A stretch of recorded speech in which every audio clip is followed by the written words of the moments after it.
um, you know, me and Ghetto got real close, and I remember, man, after my conversion, you know, I was Bible thumping with the Bible, and I was excited, and you know how it is for some of you that are Christians, and you get this new love in Jesus Christ, man. You wanna convert everybody, you know, but I wasn't in it to try to convert everybody, in the sense where when I was a gang leader, I would convert people and bend them to my will, you know, in a corrupt way, you know, a manipulator, a con man, interested in numbers. No, with this, it was a sense of concern and compassion for the soul of a man, of an individual. It was that day, and I remember, man, this has been well 17, 16 years ago now from today.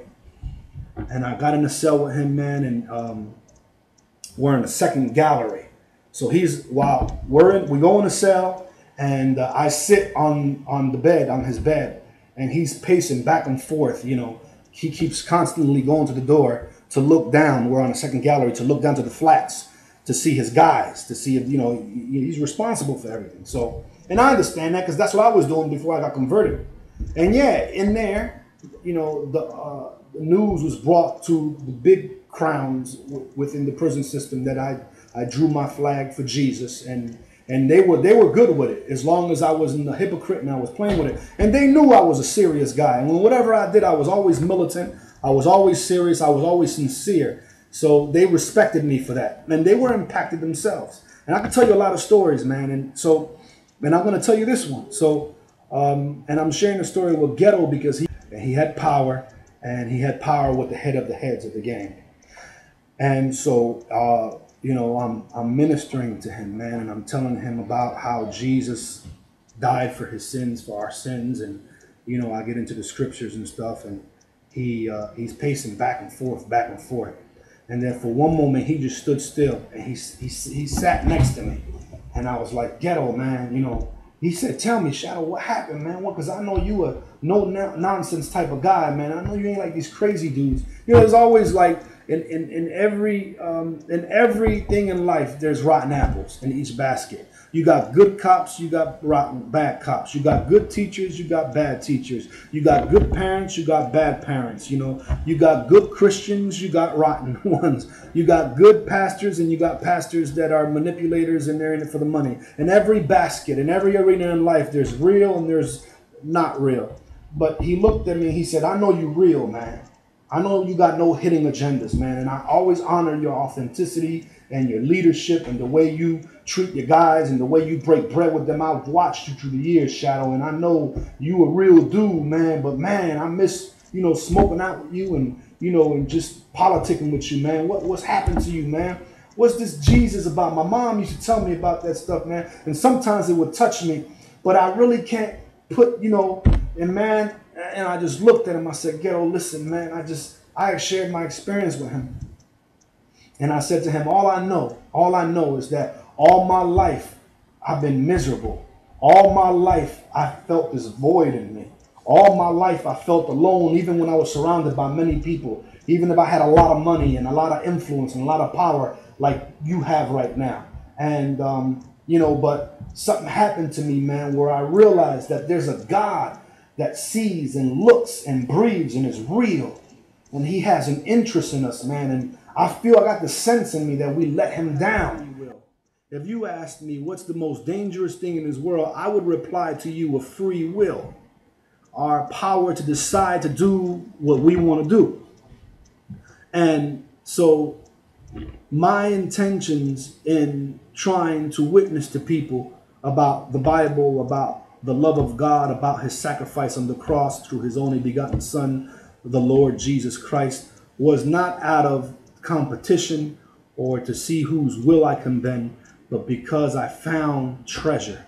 And I found this salvation that really did something to me, and I wanted to share it with people.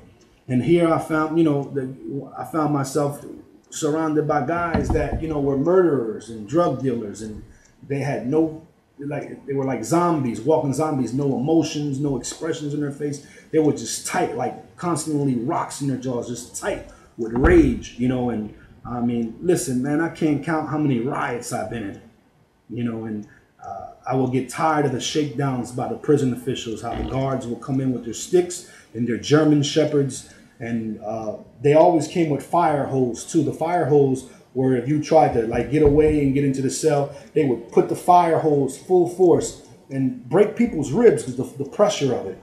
I've been beaten over my head with the sticks that the prison guards use. And I still got lumps that haven't even went down. And it's been over 15 years since this has happened.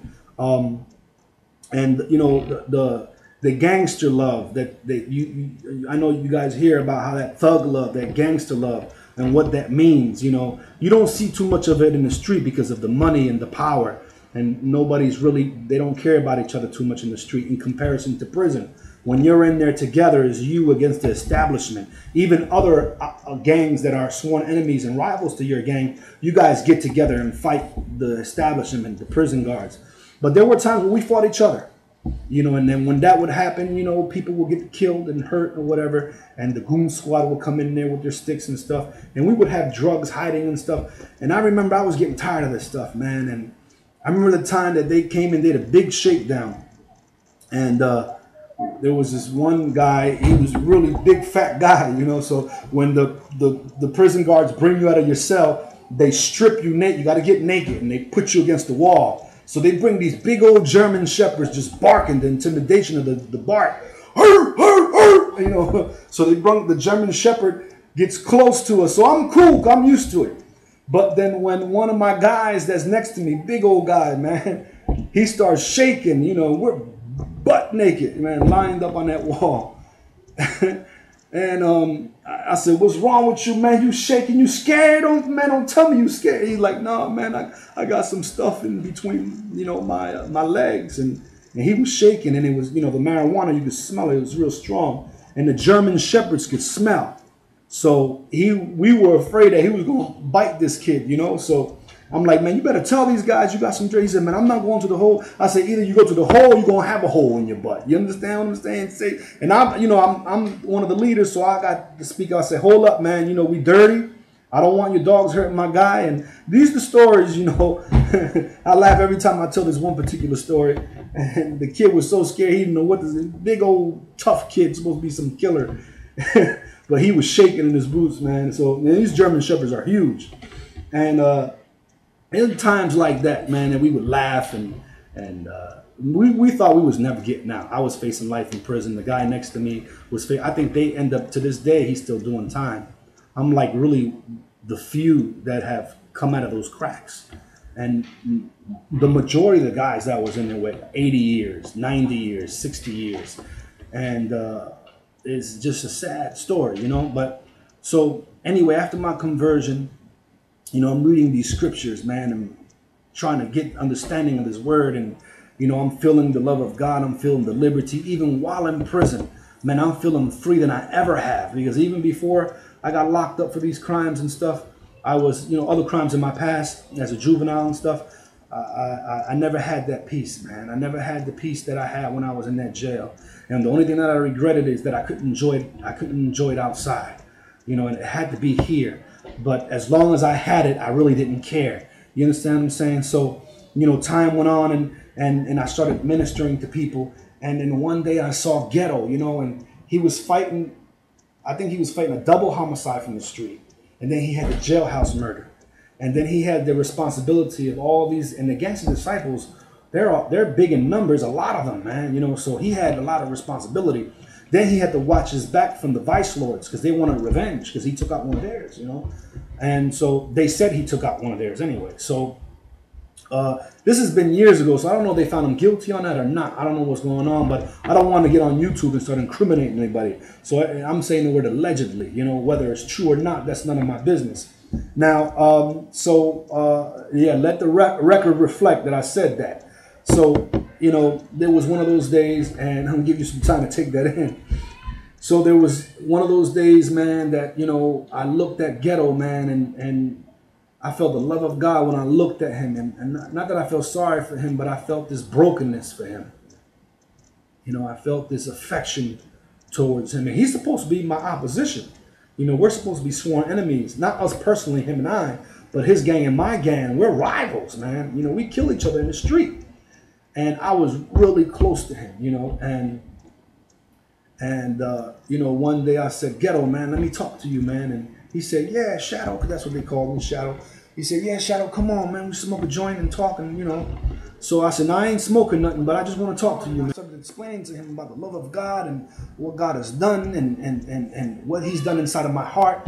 And I just, you know, I locked eyes with him, man, and for a minute there, his eyes got watery and he was ready to, and then he just like, if somebody punched him in the face, he like, hold up, Shadow, hold up, man. And he got up and he went straight to the door. He didn't leave. He went straight to the door and he looked out again. And he's gazing, looking out the door. And then he's looking at me. And then he was like in the valley of decision. And it looked like he was ready to like to say, okay, lead me in prayer. He kept coming back. He said, okay, what do I do? But man, hold up, man. He would go back to the door and look at the guys, you know. He like, man, all right, okay, just what do I got to do? Pray and just, I said, yeah, you just repeat that after me. I wanted to lead him in the prayer of salvation. I said, just, you know, repeat after me. And, you know, if you don't feel nothing, don't, you know, just, it's by faith, man, you know. And he was like, all right, okay. All right, so that mean I can't smoke no more? I said, yeah, man. Well, you know, look, you just gradually, you don't give up everything. And, you know, he'll take care of you. And that's just the thing. A lot of people's excuse or reason for not coming to the Lord, even though they know that he exists and that he died for their sins, is that they don't want to play with him. And that's what they mostly all of them say. I don't want to play with God. It's not my time yet. You know, I want to get funky a little bit more. You know, I'm not ready yet. I can't, man. I'm dirty. I'm not clean, and I don't want to mess up tomorrow. But you know what? It's like saying, I'm not going to jump in that shower because I'm dirty. The reason for the shower is to get undirty, to get clean. You can't say, well, I'm not going to jump in because I'm dirty. You know, that's the object of, so that's the object of God, of Jesus, of what he did on the cross for you.